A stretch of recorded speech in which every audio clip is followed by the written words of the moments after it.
بإحسان إلى يوم الدين أما بعد.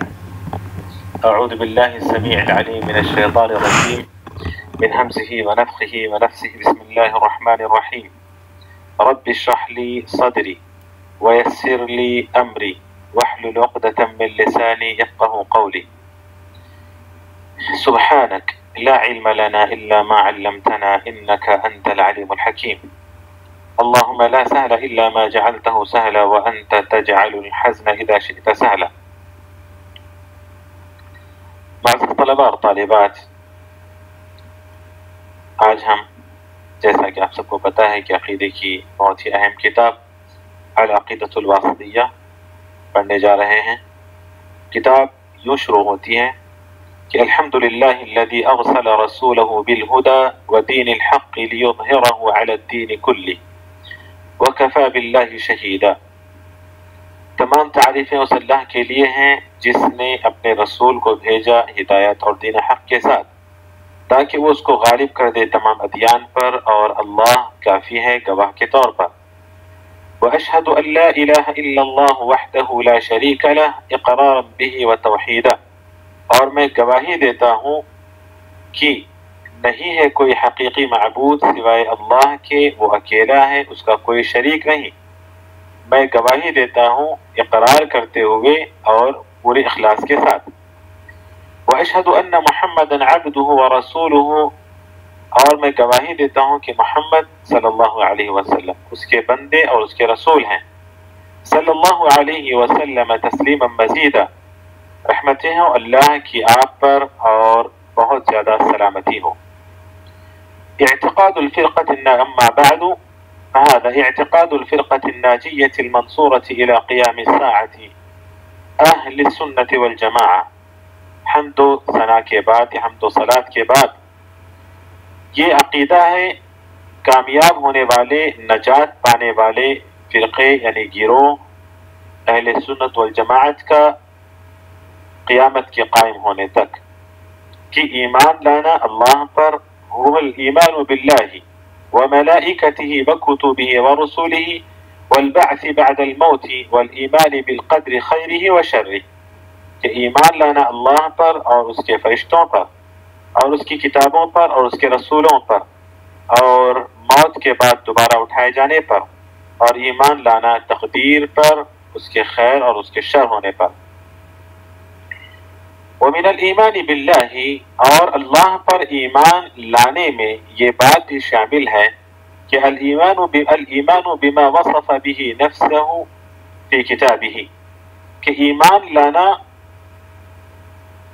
ان تمام صفات پر جس کو اللہ نے اپنی کتاب میں اپنی ذات کے ساتھ متصف کیا ہے، یعنی اللہ نے اپنے صفات کا اپنی کتاب میں جو ذکر کیا ہے ان پر ایمان لانا۔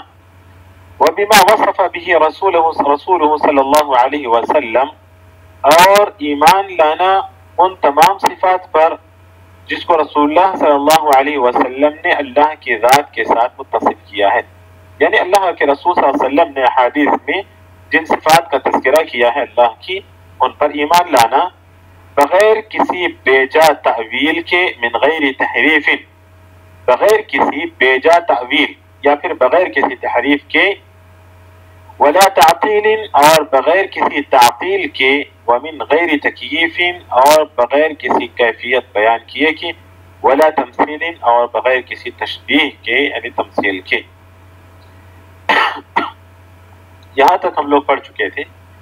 بل یؤمنون بأن اللہ سبحانہ وتعالی لیس کمثلہ شیء وہو السمیع البصیر۔ بل یؤمنون، بلکہ اہل سنت والجماعت ایمان رکھتے ہیں، ایمان لاتے ہیں اللہ کے اسماء و صفات پر۔ بل یؤمنون بأن اللہ سبحانہ وتعالی، کہ اللہ سبحانہ وتعالی لیس کمثلہ شیء، کہ اس کے مثل کوئی چیز نہیں ہے، وہو السمیع البصیر، اور وہ سننے والا اور دیکھنے والا ہے۔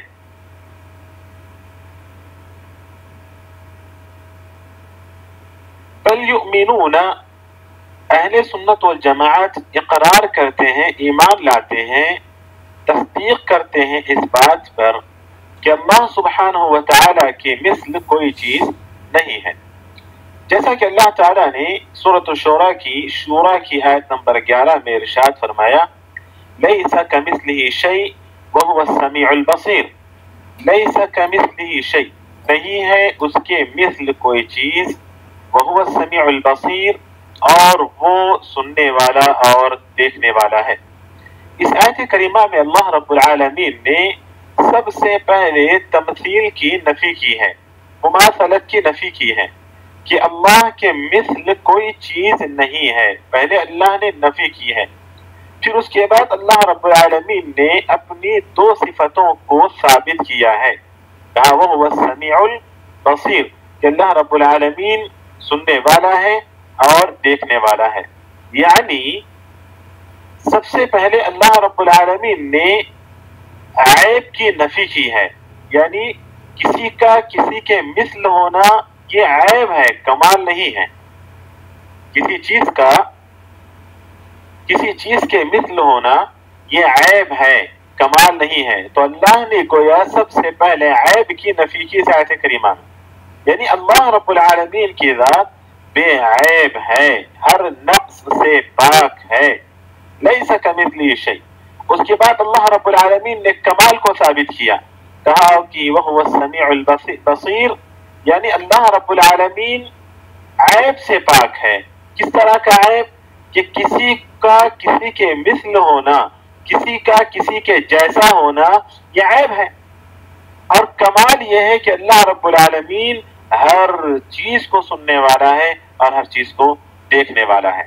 تو گویا اس آیت کے اندر اللہ رب العالمین نے سب سے پہلے عیب کی نفی کی، پھر اس کے بعد کمال کو ثابت کیا.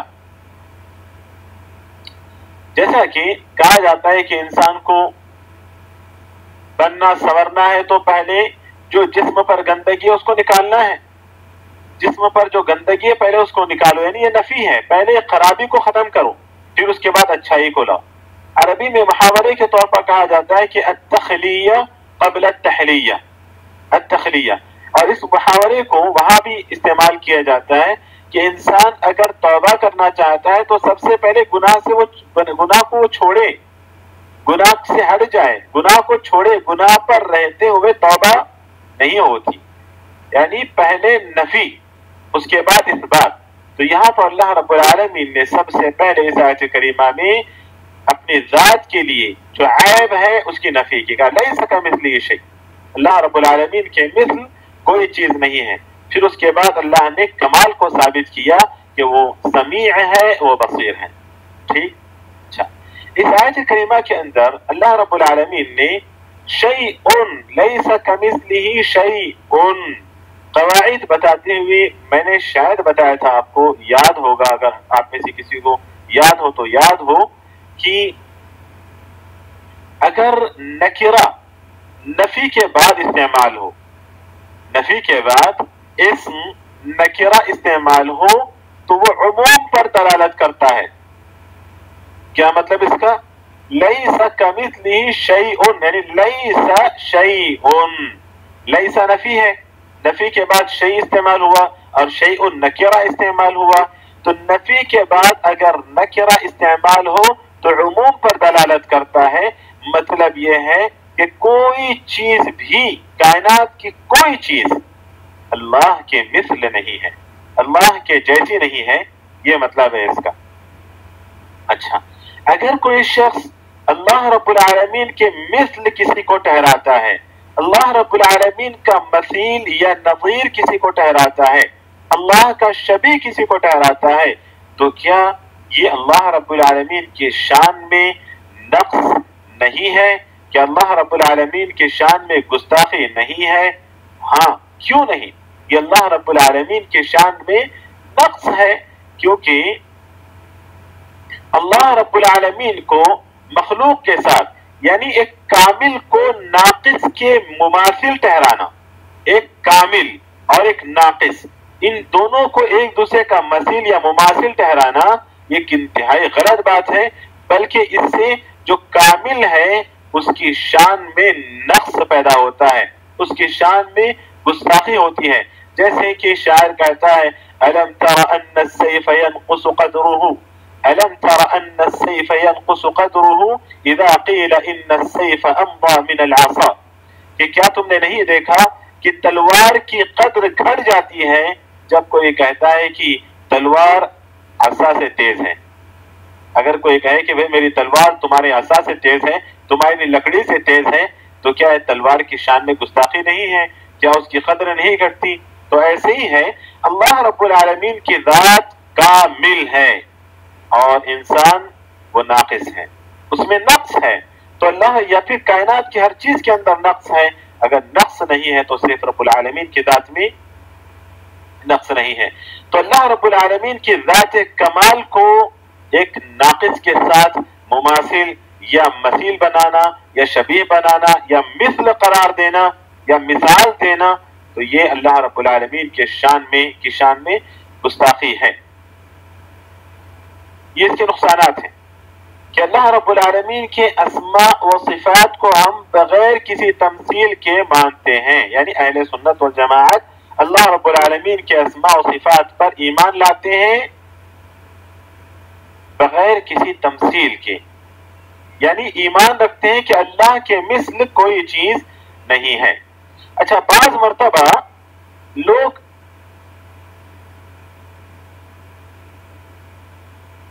مثال تو نہیں دیتے، اللہ رب العالمین کے ساتھ مخلوق کی مثال نہیں دیتے، بعض مرتبہ کمپائر کرتے ہیں انسان کو اللہ سے، اللہ کو انسان سے کمپائر کرتے ہیں، یہ بھی غلط ہے، یہ بھی اللہ رب العالمین کے شان میں گستاخی ہے عقیدتاً، یہ بھی ایک بہت ہی بڑی غلطی ہے۔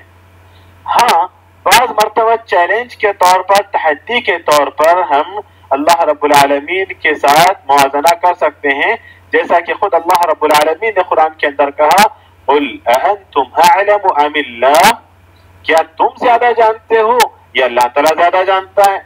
قُلْ أَنْتُمْ أَعْلَمُ أَمِ اللَّهُ۔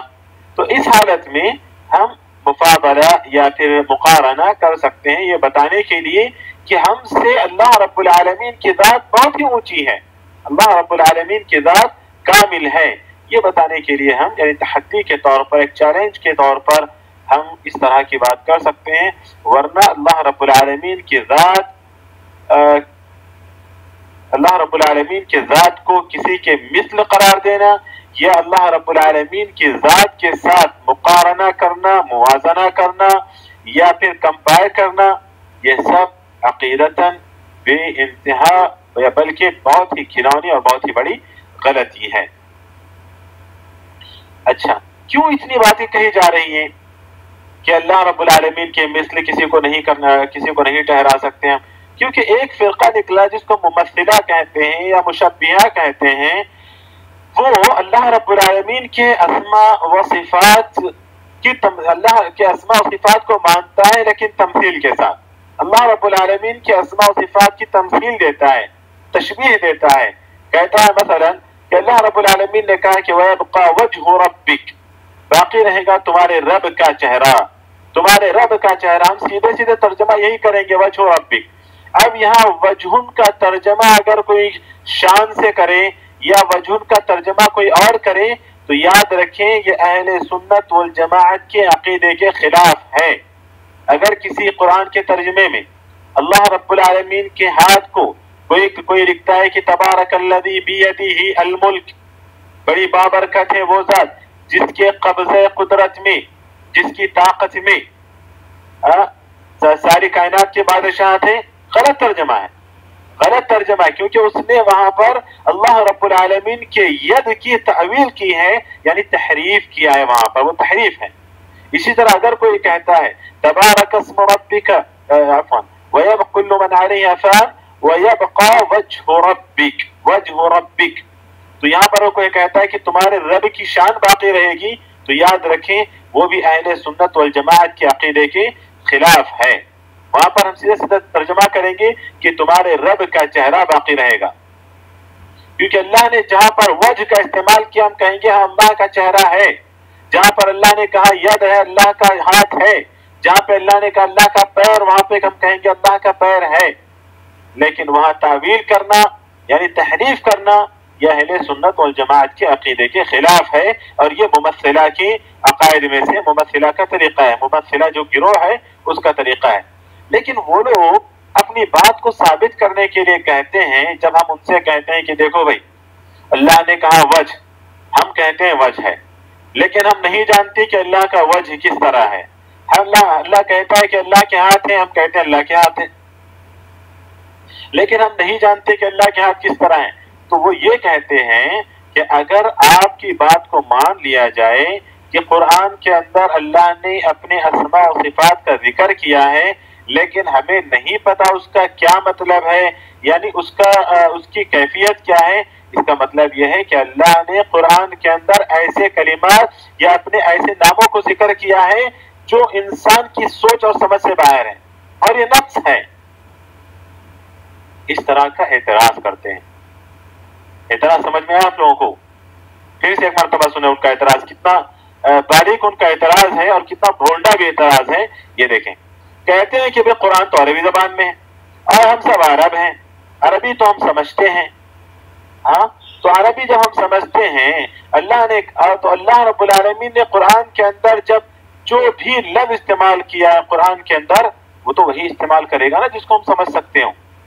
تو اللہ نے کہا وجہ، تو ہم وجہ کو جانتے ہیں کہ ہاں چہرہ اس طرح ہوتا ہے، تو پھر اللہ نے کہا قرآن کے اندر کہ اللہ کا وجہ ہے تو اسی طرح وجہ ہوگا۔ اللہ نے کہا ہاتھ تو پھر اسی طرح کا ہاتھ ہوگا۔ اللہ نے کہا پیر تو اسی طرح کا پیر ہوگا۔ اگر ہم کہتے ہیں نہیں اس طرح کا نہیں ہوگا، تو اس کا مطلب یہ ہے کہ قرآن میں ایسے کلمات استعمال کیے گئے ہیں جس کا مطلب یا جس کی کیفیت ہم نہیں جانتے۔ تو اعتراض کے طور پر اس بات کو پیش کرتے ہیں۔ حقیقت میں یہ ایک بہت ہی بھونڈا اعتراض ہے، بہت ہی لنگڑا قسم کا اعتراض ہے۔ کیوں؟ سب سے قرآن کی آیت تو ہمارے سامنے ہے کہ اللہ نے کہا کہ لیسا کمثلہ شیء وہو السمیع البصیر، اور قرآن کے اندر اللہ رب العالمین نے اپنے ہاتھ کا ذکر کیا، قرآن کے اندر اللہ رب العالمین نے اپنے چہرے کا ذکر کیا، قرآن کے اندر اللہ رب العالمین نے اپنے سننے کا ذکر کیا، اپنے دیکھنے کا ذکر کیا، حدیثوں کے اندر رسول اللہ صلی اللہ علیہ وسلم نے اللہ کے پیر کا ذکر کیا، اللہ کی انگلیوں کا ذکر ہے حدیث کے اندر، اور حدیث کے اندر اللہ رب العالمین کے اترنے کا ذکر ہے، اللہ کے ہنسنے کا ذکر ہے، اللہ کی محبت کا ذکر ہے قرآن کے اندر بھی، حدیث کے اندر بھی، اللہ رب العالمین کے غضبناک ہونے کا ذکر ہے قرآن کے اندر۔ یہ سارے اللہ رب العالمین کی صفات ہیں جو قرآن و حدیث سے ثابت ہیں۔ چلو آپ کو اگر قرآن و حدیث سے بات نہیں سمجھ آ رہی ہے اور آپ اتنا بھونڈا اعتراض کر رہے ہو، تو اس کا جواب بھی عقل سے ہی سن لو۔ کیا آپ کے سامنے اگر یہ کہا جائے کہ بھئی ہاتھی کے بھی پیر ہیں، ٹھیک ہے، ہاتھی کے پیر ہیں، اور ایک چھوٹا سا کیڑا آپ دیکھتے ہیں جس کو عربی میں ذرۃن کہا جاتا ہے، بہت ہی باریک سا کیڑا ہوتا ہے، اس کے بھی پیر ہیں، کیا دونوں کے پیر میں فرق نہیں ہے؟ کیا آپ یہ بولو کہ ہاں ہاتھی کے پیر تو اس کیڑے کے بھی پیر ہوں تو ہاتھی کے پیر کی طرح ہوں گے؟ ایسا تو نہیں بولیں گے نا۔ کئی جانور ہیں ان کے پیر میں سمجھ میں نہیں آتے، لیکن سائنس کہتی ہے کہ ان کے بھی اتنے سارے پیر ہیں کہ کبھی آپ نے تحقیق کی کہ ہاتھی کے پیر بھی ہیں تو اس کے پیر بھی اسی طرح کے ہوں گے؟ ایسے ہوتا ہے۔ تو اللہ نے جب کہہ دیا کہ اس کا پیر ہے، تو آپ کیوں یہ سمجھتے ہو کہ وہ ہماری طرح پیر ہے؟ کیونکہ ہم انہی پیروں کو جانتے ہیں۔ جب اللہ نے کہا کہ اس کا چہرہ ہے، تو آپ کیوں اس طرح کہتے ہو کہ ہم تو اسی چہرے کو جانتے ہیں تو اسی طرح کا چہرہ ہوگا؟ نہیں، اللہ نے کہا چہرہ ہے تو ہم نہیں جانتے اللہ تعالیٰ کا چہرہ کس طرح ہے، لیکن ہم مانتے ہیں کہ اللہ کا چہرہ ہے۔ اللہ نے کہا اس کے پیر ہیں، اس کے ہاتھ ہیں، ہم نہیں جانتے کس طرح ہیں، لیکن ہم مانتے ہیں کہ اللہ کے پیر ہیں، اللہ کے ہاتھ ہیں، اس کی کیفیت ہم نہیں جانتے۔ تو ایک بھونڈے اعتراض کا یہ جواب عقل سے ہم دے سکتے ہیں۔ اچھا، اس کے بعد اللہ رب العالمین نے کہا وَهُوَ السَّمِيعُ الْبَصِيرُ، کہ اللہ رب العالمین سننے والا ہے اور اللہ رب العالمین دیکھنے والا ہے۔ وَهُوَ السَّمِيعُ الْبَصِيرُ، اللہ رب العالمین سننے والا اور اللہ رب العالمین دیکھنے والا ہے۔ اب یہ لوگ کہتے ہیں یا تو اللہ رب العالمین کو سننے والا ایسا مانو کہ اس کے کان ہیں، اور دیکھنے والا ایسے مانو کہ اس کی آنکھیں ہیں ایسی، اور دوسرے لوگ جو معطلہ ہیں وہ کہتے ہیں کہ نہیں، معطلہ میں بھی دو ہو گئے۔ ایک کہتے ہیں کہ نہیں بھائی سننے والا ہے ہم مانتے ہیں، لیکن سمع نہیں ہے، سمیع ہے سمع سے خالی ہے، بصیر ہے بصر سے خالی ہے۔ کیسا اعتراض دیکھیں ان کا؟ کیونکہ اگر سمیع ہم مانتے ہیں اور اس کے اندر صفت سمع کو بھی مان لیا جائے تو پھر ایک کان لازم آئے گا، یہ کہتے ہیں وہ۔ اگر صفت یعنی اللہ نے کہا بصیر، اور اس کے اندر جو بصیر کے اندر جو صفت بصر ہے اس کو اگر ہم مانتے ہیں تو پھر آنکھیں لازم آئیں گی۔ اس طرح کر کے اللہ کا ایک اسٹیچو بن جائے گا۔ اسی لیے ہم اللہ کے ناموں کو نہیں مانتے، اللہ کی صفات کو ہم نہیں مانتے۔ اللہ غصہ کرتا ہے نہیں مانتے، اللہ محبت کرتا ہے نہیں مانتے۔ کہتے ہیں کہ اگر ہم مان جائیں اللہ غصہ کرتا ہے، اللہ محبت کرتا ہے، تو یہ دراصل اللہ کی شان میں گستاخی ہے اور اس میں نقص ہے، کیونکہ غصہ کرنے کے لیے، محبت کرنے کے لیے دل کا ہونا ضروری ہے، انفعال کی کیفیت ضروری ہے، اور یہ نقص ہے۔ اس طرح کا اعتراض کرتے ہیں۔ تو یہ سارے اعتراضات اس وقت آتے ہیں جب ہم اپنی عقل کو دخل دیتے ہیں اور یہ کہتے ہیں کہ اللہ غصہ کرتا ہے ہماری طرح، اللہ محبت کرتا ہے ہماری طرح، جبکہ اہل سنت والجماعت کا عقیدہ بالکل واضح ہے، بالکل صاف ہے، اور وہی عقیدہ صحابہ کا تھا، وہی بات رسول اللہ صلی اللہ علیہ وسلم نے بیان کی ہے کہ اللہ غصہ کرتا ہے۔ کبھی صحابہ نے نہیں پوچھا کہ اللہ غصہ کس طرح کرتا ہے، اللہ محبت کرتا ہے، صحابہ نے کبھی نہیں پوچھا محبت کی کیفیت کیا ہے، اللہ تعالیٰ آسمان سے نازل ہوتا ہے، کبھی صحابہ نے سوال نہیں کیا کہ اترنے کی کیفیت کیا ہے، اللہ تعالیٰ، اللہ کے رسول صلی اللہ علیہ وسلم کے سامنے ایک یہودی آتا ہے، سارے صحابہ موجود ہوتے ہیں، صحابہ کے سامنے یہودی کہتا ہے کہ اللہ رب العالمین کی ایک انگلی میں آسمان ہوگا، ایک میں زمین ہوگی، بلکہ قرآن کے اندر ہے کہ اللہ تعالیٰ اپنی مٹھی میں آسمان و زمین کو لپیٹ دے گا۔ کسی نے سوال نہیں کیا اس کی کیفیت کیا ہوگی، وہ کس طرح انگلی میں اٹھائے گا، کسی نے سوال نہیں کیا۔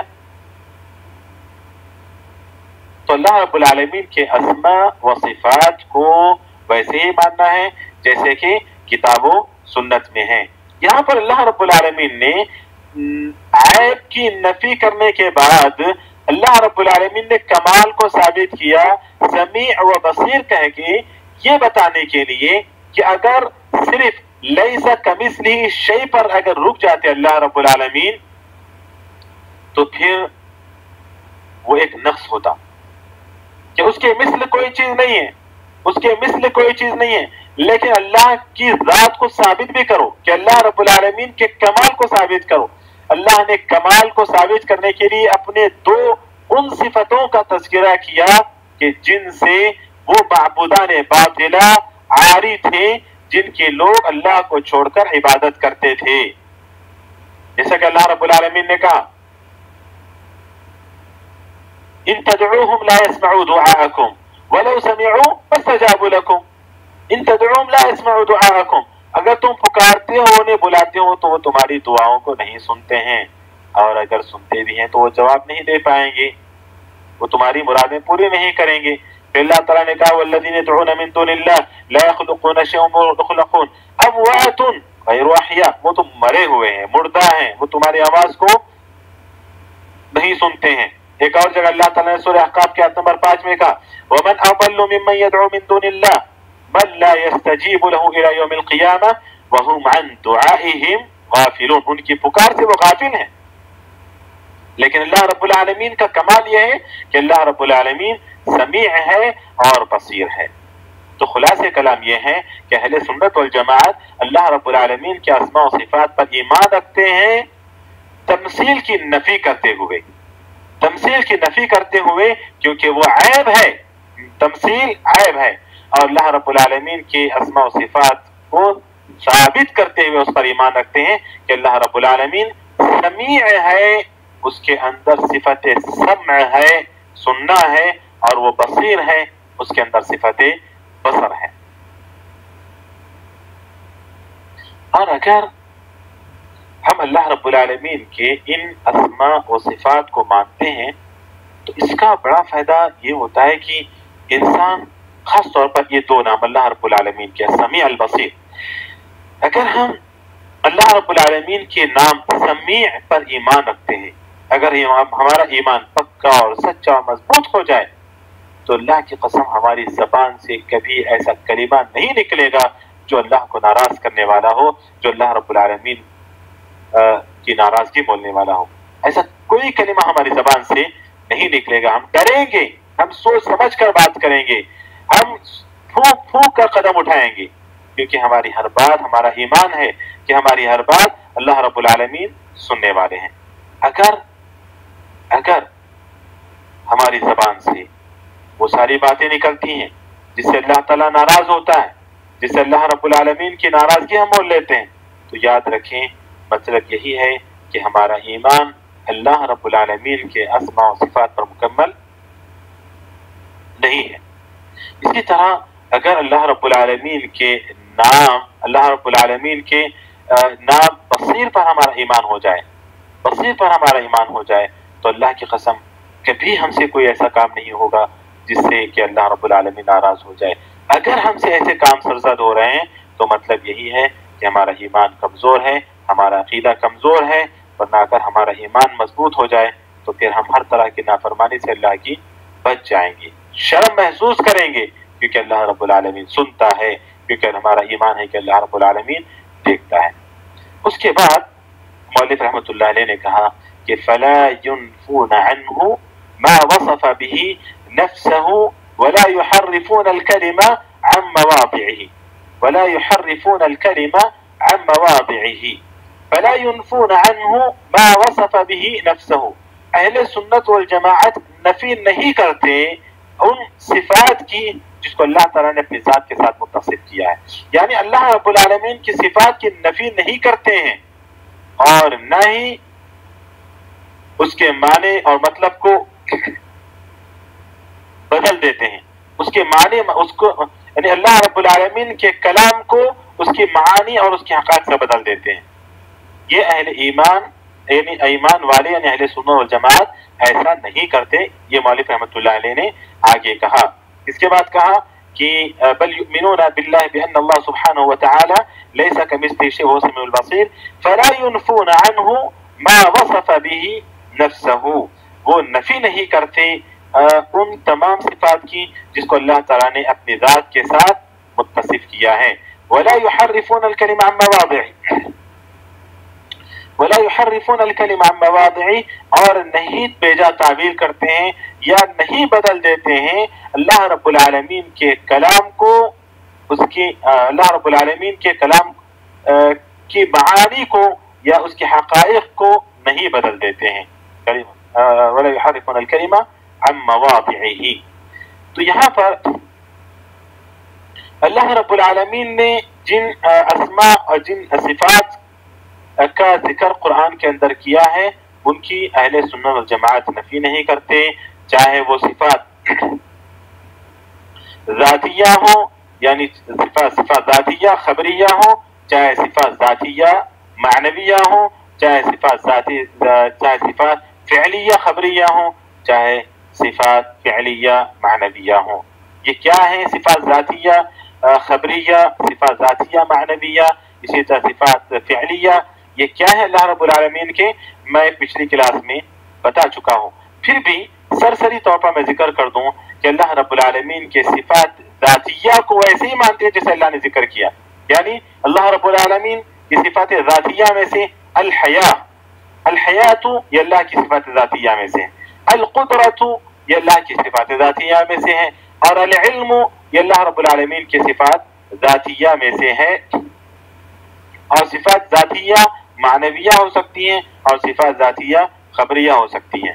یہ پچھلے لیکچر کو سنیں، انشاءاللہ آپ کے سامنے بات واضح ہو جائے گی۔ ان کو صفات ذاتیہ اس لیے کہا جاتا ہے کہ یہ صفات ذاتیہ ہمیشہ اللہ رب العالمین کی ذات کے ساتھ متصف ہیں، وہ کبھی اللہ رب العالمین سے جدا نہیں ہوتے۔ اسی طرح اللہ رب العالمین کی صفات فعلیہ ہیں، اللہ رب العالمین کی جو صفات فعلیہ ہیں یہ اللہ رب العالمین کی مشیت کے ساتھ معلق ہیں اور اللہ رب العالمین جب چاہتا ہے کرتا ہے اور جب چاہتا ہے نہیں کرتا ہے۔ یہ صفات اللہ رب العالمین کی صفات فعلیہ ہیں۔ تو اہل سنت والجماعت اللہ رب العالمین کے صفات کی نفی نہیں کرتے، چاہے وہ صفات ذاتیہ ہوں چاہے وہ صفات فعلیہ ہوں۔ یہ ولا ينفون بما وصف به نفسه ولا يحرفون الكلمة عن مواضعه، اور نہیں بدل دیتے ہیں اللہ کے کلام کو الکلمہ کلمتن کی، اور یحرفون تحریف کسے کہتے ہیں؟ میں پچھلے پچھلی کلاس میں تفصیل سے بتا چکا ہوں کہ تحریف کا کیا مطلب ہے، اور یہاں پر مجھے مزید اس کی وضاحت کی ضرورت نہیں ہے۔ الکلمہ یہ کلمتن کی جمع ہے، الکلم یہ دراصل اللہ رب العالمین کا کلام مراد ہے یہاں پر۔ ان مواضعہ، مواضعہ موضع کی جمع ہے، مواضع جس کا مطلب ہے کہ اس کے حقیقی معانی، اس کے حقیقی معانی سے وہ اللہ کے کلام کو نہیں ہٹا دیتے ہیں، حقیقی معنی سے نہیں ہٹا دیتے ہیں، یہ مطلب ہے اس کا۔ وَلَا يُحَرِّفُونَ الْكَلِمَ عَن مَّوَاضِعِهِ۔ التحریف کسے کہتے ہیں اب میں بتا چکا ہوں کہ دوبارہ مجھے بولنے کی ضرورت نہیں ہے کہ اگر اللہ رب العالمین کے ناموں کی بے جا تعویل کرتے ہیں، جیسا کہ میں نے بتایا کہ کچھ اردو مترجمین ترجمہ کرتے ہوئے اللہ رب العالمین کے ہاتھوں کو طاقت سے تشبیہ دیتے ہیں، تمثیل دیتے ہیں، اور یہ تحریف ہے دراصل۔ اور اللہ رب العالمین کی بعض لوگ کیفیت بیان کرتے ہیں، جب اہل سنت والجماعت تو کیفیت نہیں بیان کرتے، لیکن اللہ تحریف کرتے ہیں، یعنی تعویل کرتے ہیں بغیر کسی دلیل کے، اور بغیر دلیل کے تعویل تحریف کہلاتی ہے، جو پچھلے ہفتے میں بیان کر چکا ہوں۔ جیسا کہ اللہ تعالیٰ نے کہا فَبَلْ يَدَاهُ مَبْسُوطَتَانِ، اللہ کے دونوں ہاتھ کھلے ہوئے ہیں، تو اللہ کے دونوں ہاتھ کھلے ہوئے ہیں، یہ ترجمہ کریں گے۔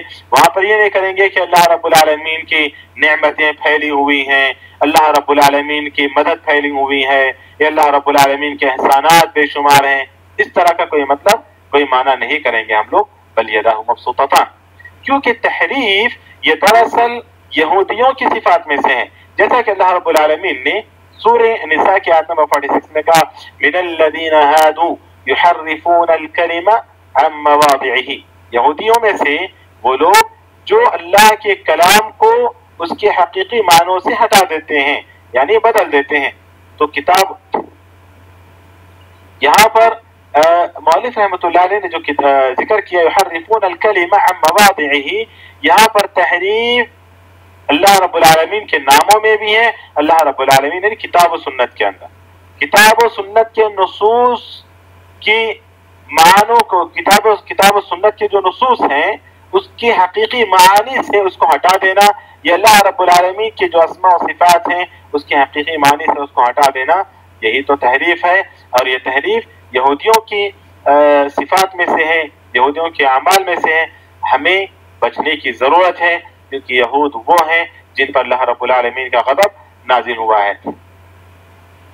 اسی لیے امام شافعی رحمۃ اللہ علیہ کہا کرتے تھے ہمیشہ کہ آمنت باللہ وبما جاء عن اللہ على مراد اللہ وآمنت برسول اللہ وبما جاء عن رسول اللہ على مراد اللہ، کہتے ہیں کہ میں اللہ پر ایمان لائے اور اللہ رب العالمین نے جو کچھ اللہ رب العالمین نے عطا کیا اس پر ایمان لایا، اور اس کا کیا مطلب معنی اللہ کے پاس ہے میں اس پر ایمان لایا۔ بچ گئے یہ لوگ، ائمہ بچ گئے، یعنی اللہ نے جس مقصد کے لیے کتاب و سنت کو نازل کیا ہے، جو معانی ہے اس کے، جو مطالب ہیں اس کے، جو حقائق ہیں، میں اس پر ویسے ہی ایمان لایا جیسے اللہ تعالیٰ نے نازل کیا ہے اور جیسے کہ رسول اللہ صلی اللہ علیہ وسلم لے کر آئے ہیں۔ وَلَا يُلْحِدُونَ فِي أَسْمَاءِ اللَّهِ وَآيَاتِهِ، آگے مؤلف رحمۃ اللہ علیہ لکھتے ہیں کہ وَلَا يُلْحِدُونَ، اہل سنت والجماعت اللہ کے اسماء و صفات میں الحاد نہیں کرتے ہیں، اور نہ ہی اللہ کی آیتوں میں الحاد کرتے ہیں۔ الحاد کسے کہتے ہیں ہم لوگ پچھلے لیولز میں پڑھ چکے ہیں، پچھلے کتاب التوحید میں پڑھ چکے ہیں الحاد کا کیا معنی ہے۔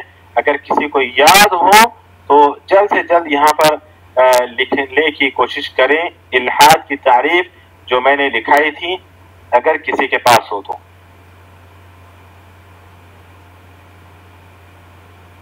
الحاد کی تعریف جو میں نے لکھائی تھی اس سے پہلے کتاب التوحید پڑھاتے ہوئے، اگر کسی کے پاس ہو الحاد کی تعریف یا کسی کو یاد ہو، چیٹنگ نہیں، کسی کو یاد ہو تو وہ لکھے، نہیں تو چھوڑ دیں، کوئی بات نہیں، بعد میں دیکھ لینا اس کو۔ یہاں پر میں اختصار کے ساتھ کہوں کہ الحاد کے معنی ہے لغت میں المیل، میل مائل ہونا، میل کچھ نہیں، مائل ہونا، جھکنا۔ اور اسی لیے قبر میں جب ایک طرف گڑھا بنایا جاتا ہے اور میت کو جب لٹایا جاتا ہے تو ایک طرف اس کا جھکاؤ ہو جاتا ہے، تو ایسی قبر کو بھی عربی زبان میں لحد کہا جاتا ہے، لحد کہا جاتا ہے، اور اگر درمیان میں رکھا جائے تو اس کو شق کہا جاتا ہے، لیکن حدیث کے اندر قبر لحد والی قبر افضل قبر قرار دی گئی ہے۔ تو بہرحال یہاں پر اہل سنت والجماعت کے متعلق مؤلف رحمۃ اللہ علیہ نے کہا کہ اہل سنت والجماعت اللہ رب العالمین کے ناموں میں اور اللہ رب العالمین کی آیتوں میں الحاد نہیں کرتے۔ گویا یہاں پر مؤلف رحمۃ اللہ علیہ نے اللہ کے ناموں اور اللہ کی آیات میں الحاد دونوں کا یہاں پر انہوں نے ذکر کر دیا ہے۔ قرآن کی آیت سورۃ الاعراف کی آیت نمبر 180 میں اللہ رب العالمین فرماتے ہیں وَلِلَّهِ الْأَسْمَاءُ الْحُسْنَى فَادْعُوهُ بِهَا وَذَرُوا الَّذِينَ يُلْحِدُونَ فِي أَسْمَائِهِ سَيُجْزَوْنَ مَا كَانُوا يَعْمَلُونَ۔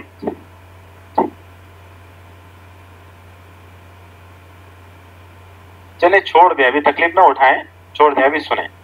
یہ آیت ہم لوگ پڑھ چکے ہیں کہ اللہ رب العالمین کے بہت اچھے اچھے نام ہیں، اللہ کو ان کے ناموں اس کے ناموں کے ساتھ بلاؤ، وَذَرُوا الَّذِينَ، اور چھوڑ دو ان لوگوں کو جو اس کے ناموں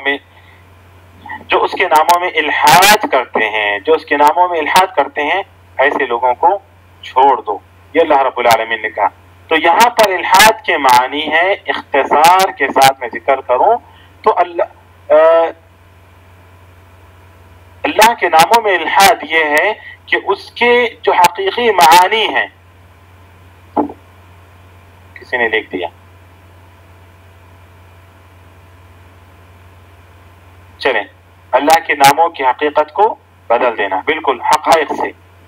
جی یم صاحب یا یم صاحبہ نے جو لکھا ہے بالکل ٹھیک لکھا ہے، اختصار کے ساتھ ہی صحیح۔ تو اللہ رب العالمین کے ناموں کی جو حقیقت ہے، اللہ رب العالمین کے ناموں کے جو معانی ہیں، ان معانی سے ہٹ جانا، ان معانی سے ہٹ جانا، یہ الحاد کہلاتا ہے۔ اور یہ الحاد کی بہت ساری قسمیں ہیں، شاید میں نے ذکر کی تھی اس وقت پڑھاتے ہوئے، میں نے بتا دیا تھا کہ الحاد کی کیا قسمیں، کس کس طرح کا الحاد ہوتا ہے اللہ کے اسما میں، پھر بھی سرسری میں یہاں پر ذکر کر دوں، دیکھ لیجیے، سن لیجیے گا۔ سب سے پہلی قسم اللہ کے ناموں میں الحاد کی یہ ہے کہ اللہ رب العالمین کو ان ناموں سے بلانا جو کہ اللہ رب العالمین نے اپنے لیے نہیں رکھے ہیں، اللہ رب العالمین کو ان ناموں سے بلانا جو کہ اللہ رب العالمین نے اپنے لیے نہیں رکھے ہیں۔ جیسا عیسائی اللہ رب العالمین کو کیا اب کہتے ہیں، باپ کہتے ہیں، ہاں، ایسے ناموں سے جو کہ اللہ رب العالمین نے اپنی ذات کے لیے نہیں رکھے ہیں، اللہ رب العالمین کو بلانا، یہ اللہ رب العالمین کے ناموں میں الحاد ہے۔ اور یاد رکھیں اللہ رب العالمین کے جو نام ہیں وہ توقیفی ہیں، اللہ رب العالمین کے نام توقیفی ہیں، اس کے اندر اضافہ بھی نہیں کیا جا سکتا، کسی طرح کی کمی نہیں کی جا سکتی۔ توقیفی کا مطلب یہی ہے کہ اللہ رب العالمین کے ناموں میں نہ اضافہ کیا جا سکتا ہے اور اللہ رب العالمین کے ناموں میں نہ کسی طرح کی کوئی کمی کی جا سکتی ہے، اس کو کہتے ہیں اللہ رب العالمین کے نام توقیفی ہیں۔ اور اللہ رب العالمین کو دوسرے ناموں سے بلانا یہ دراصل اللہ رب العالمین کے ساتھ بے ادبی ہے۔ سوچ کر دیکھیں، اگر کسی کا نام عبد الرحمن ہو اور اگر اس کو کوئی بیگن بول کر بلائے یا کوئی اس کو آلو اور ٹماٹر کہہ کے بلائے یا کوئی اور اس کو نام دے کر بلائے تو کتنا خوش ہوگا، وہ خوش ہوگا یا پھر ناراض ہوگا، کتنا وہ برا سمجھے گا۔ آج کل ہمارے پاس ہے نا، ہر بندے کا کوئی نہ کوئی ٹیڑھا میڑھا نام لوگ رکھتے ہیں، تو یہ دراصل اس کے مذاق اڑانے کے لیے رکھتے ہیں یا پھر جو ہے نا اس کی شان میں گستاخی کرنے کے لیے رکھتے ہیں، اس کی تحقیر کے لیے رکھتے ہیں۔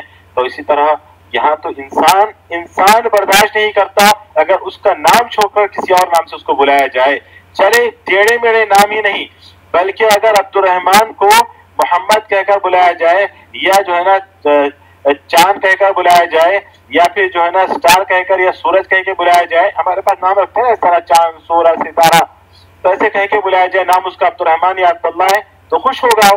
نہیں خوش ہوگا، ناراض ہوگا، بھئی میرا نام عبداللہ ہے، تم یہ کیا میرے نام کے ساتھ یہ پتہ نہیں کیا کیا تم کہہ کے بلا رہے ہو۔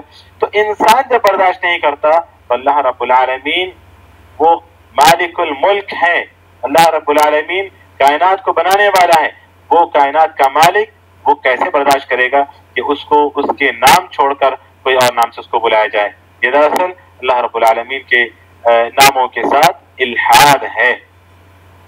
یہ قسم ہے کہ اللہ کے ناموں کو چھوڑ کر کسی اور نام سے بلایا جائے۔ اور اللہ رب العالمین کے ناموں میں الحاد کی دوسری قسم یہ ہے کہ اللہ رب العالمین کے ناموں کا انکار کر دیا جائے، یعنی عکس ہے۔ دیکھیے، پہلے میں کہا کہ اللہ رب العالمین کے ناموں میں اضافہ کیا جائے، یعنی جو کہ اللہ کے نام نہیں ہے، اور یہاں ہے اللہ کے ناموں کا انکار کر دینا، اچھا انکار میں کچھ لوگ سرے سے انکار کر دیتے ہیں اور کچھ لوگ تھوڑا انکار کرتے ہیں اللہ، جیسا کہ کچھ لوگ مکمل ہی کہتے ہیں کہ اللہ نہ سمیع ہے نہ بصیر. ہم نہیں مانتے کہ اللہ سمیع ہے، ہم نہیں مانتے کہ اللہ بصیر ہے. کچھ لوگ کہتے ہیں نہیں قرآن کے اندر ہے سمیع، اللہ سمیع ہے، لیکن اس کے اندر سمع نہیں ہے. اگر سمع کو مانیں گے تو اللہ کی شان کی اندر گستاخی ہے. اور اللہ بصیر ہے چلو مان لیتے ہیں، لیکن اللہ اس کے اندر بصر نہیں ہے، اگر ہم وہ مانتے ہیں تو اللہ کی شان میں گستاخی ہے. تو یہ بھی غلط وہ بھی غلط. تو اللہ کے ناموں کا انکار یا اللہ کے ناموں میں سے کسی چیز کا انکار یہ اللہ کے ناموں میں الحاد ہے.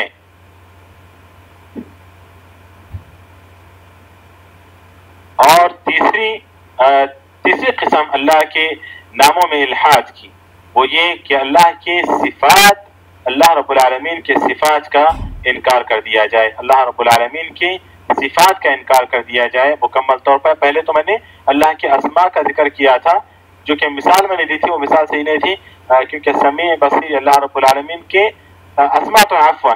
یہاں پر صفت کا ذکر کر رہا ہوں کہ اللہ رب العالمین کی صفت سمع کو ماننا ہے ہمیں، اللہ رب العالمین کی صفت بصر کو ہمیں ماننا ہے. اللہ رب العالمین خالق ہے، اس کے اندر صفت خلق ہے، پیدا کرنے کی صفت ہے. اللہ قادر ہے، اس کے اندر صفت قدرت ہے، اس کو ہمیں ماننا ہے.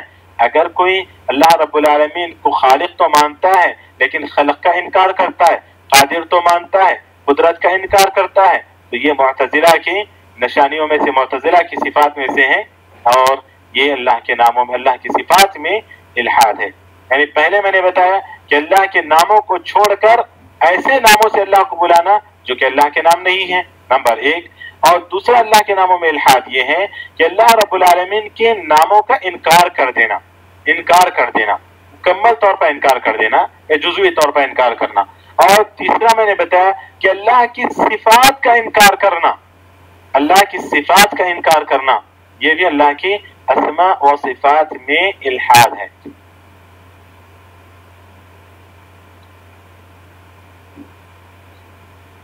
اسی طرح اللہ رب العالمین کے اسماء و صفات میں الحاد ایک یہ بھی ہے کہ اللہ رب العالمین کے لیے اسماء و صفات کو ثابت تو کرے، اسماء و صفات کو ثابت تو کرتے، مطلب مانتے تو اللہ کے اسماء و صفات کو، لیکن تمثیل کے ساتھ مانتے ہیں. کہتے ہیں کہ اللہ دیکھتا تو ہے لیکن ہماری طرح دیکھتا ہے. اللہ کے پاس علم ہے، اس کا علم ہماری طرح کا علم ہے، ہو سکتا ہے اس کے پاس زیادہ ہے. اللہ تعالیٰ معاف کرتا ہے، نعوذ باللہ ہماری طرح معاف کرتا ہے، لیکن بھائی اس کی معافی، اس کی مغفرت بہت ہی پھیلی ہوئی ہے، لیکن ہماری طرح معاف کرتا ہے. تو یہ تمثیل ہے، اور یہ بھی اللہ رب العالمین کے اسماء و صفات کے ساتھ اللہ کے اسماء و صفات میں الحاد ہے. اور پانچویں قسم اللہ رب العالمین کے اسماء و صفات میں الحاد کی یہ ہے کہ اللہ کے اسماء و صفات کو معبود کے لیے مقرر کرنا، یعنی غیر اللہ کے لیے مقرر کرنا، کسی اور کو جو ہے نا الہ سمجھنا. جیسے کہ زمانے جاہلیت میں اللات نام رکھ لیا تھا کسی نے جو کہ الہ سے تھا، کسی نے اپنے معبود کا نام العزا رکھا تھا جو کہ عزیز سے تھا، اور کسی نے اپنے معبود کا نام مناد رکھا تھا جو کہ المنان سے تھا. تو ایسے اللہ رب العالمین کے اسماء و صفات کو لے کر معبودان باطلہ یا اللہ کی مخلوق میں کسی کو اللہ رب العالمین کے نام دے دینا، یہ بھی اللہ رب العالمین کے اسماء و صفات میں الحاد ہے. تو یہ اہل سنت والجماعت الحاد نہیں کرتے ہیں، مطلب یہ ہے کہ وہ اللہ رب العالمین کے اسماء و صفات کو ویسے ہی مانتے ہیں جیسے اللہ اس کے رسول نے بتایا ہے، مطلب اتنا ہی مانتے ہیں جتنا کہ اللہ اس کے رسول نے بتایا، ایکسٹرا نہیں کرتے، الگ سے نام نہیں دیتے.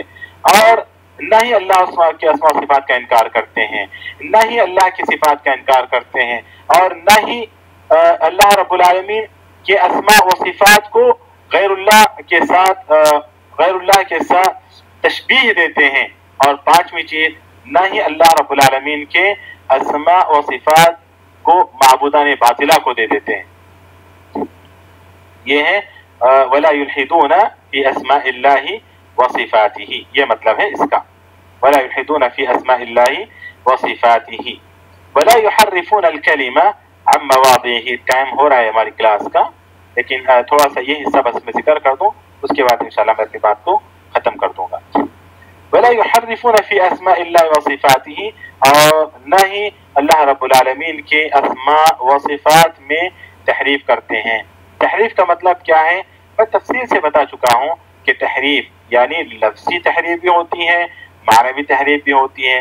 لفظی تحریف تو عموماً جہلا کرتے ہیں، لیکن معنوی تحریف یہ پڑھے لکھے لوگ کرتے ہیں، جیسا کہ میں نے بتایا کہ اللہ رب العالمین کے اسماء و صفات میں سے اللہ رب العالمین کی صفات میں سے کہ اللہ تعالیٰ محبت کرتے ہیں، اللہ تعالیٰ نازل ہوتے ہیں آخری آسمان پر، اللہ تعالیٰ عرش پر مستوی ہیں، تو یہ سارے اللہ رب العالمین کی صفات ہیں۔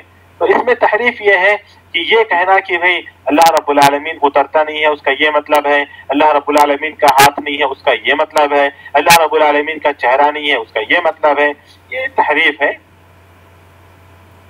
تو ولا یحرفون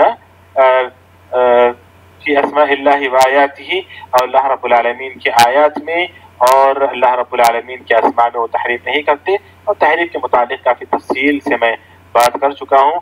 یہیں پر میں اپنی بات کو روکتا ہوں، آگے انشاءاللہ اگلی کلاس میں ہم لوگ پڑھیں گے۔ تب تک کے لیے دعا کرتے رہیں کہ اللہ رب العالمین ہمارے عقیدوں کی اصلاح فرما، اور ہمارے عقیدوں کی اصلاح فرما، ہر طرح کی بدعقیدگی سے اللہ ہماری حفاظت فرما، آمین۔ وصلی اللہ وسلم وبارک علی نبینا محمد وعلی آلہ وصحبہ اجمعین، والحمد للہ رب العالمین۔ اگر کسی کے پاس کوئی سوال ہو تو سوال کر سکتے ہیں۔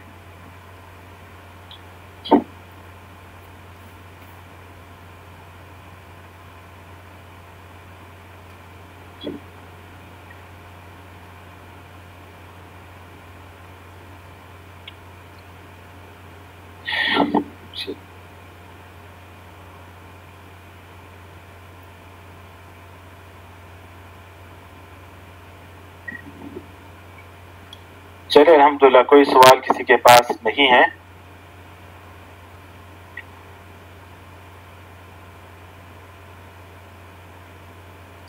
اللہ آپ سب کو بھی صحت دے، بارک اللہ فیکم۔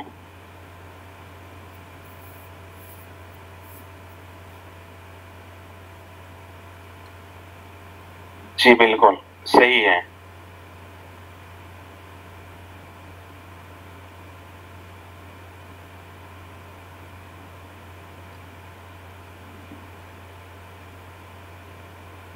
نہیں، تمثیل کہاں ہے اس کے اندر؟ تمثیل کہاں ہے اس میں؟ ایسے اگر کہتے ہیں کہ اللہ 70 ماؤں سے 70 مائیں جیسی محبت کرتی ہیں، اللہ ویسے محبت کرتا ہے، تو پھر یہ تمثیل ہے۔ یہاں پر تو ہے کہ اللہ 70 ماؤں سے زیادہ محبت کرتا ہے، تو 70 مائیں جتنا وہ کیا پیار دے پائیں گی اللہ رب العالمین کی محبت کے مقابلے میں؟ تو تمثیل نہیں کہتے اس کو، تمثیل تشبیہ کو کہتے ہیں۔ تمثیل دینا یعنی مثال دینا، یہاں پر مثال نہیں ہے، یہاں پر اللہ رب العالمین کی محبت کو بتایا جا رہا ہے کہ اللہ تعالیٰ بے پناہ محبت کرنے والے ہیں۔ مطلب ہے کہ ایک ماں کی محبت کتنی ہو سکتی ہے، اس سے کئی گنا زیادہ اللہ رب العالمین محبت کرتے ہیں۔ یہ نہیں کہا کہ اللہ رب العالمین 70 ماؤں کی محبت جیسی محبت کرتے ہیں، اگر ایسے کہا جاتا تو پھر یہ صحیح نہیں تھا، ورنہ یہاں پر جو ہے نا کسی نے لکھا ہے کہ یہ حدیث ضعیف ہے، غالباً ہو سکتا ہے ضعیف بھی ہو اور ہو سکتا ہے صحیح ہو، میرے پاس اس کی کوئی تحقیق نہیں، اللہ عالم، لیکن اس کے اندر ویسے تمثیل بھی نہیں ہے، تمثیل بھی نہیں ہے اس کے اندر۔ بارک اللہ فیک۔ سبحانک اللہم و بحمدک، اشہد ان لا الہ الا انت، استغفرک و اتوب الیک۔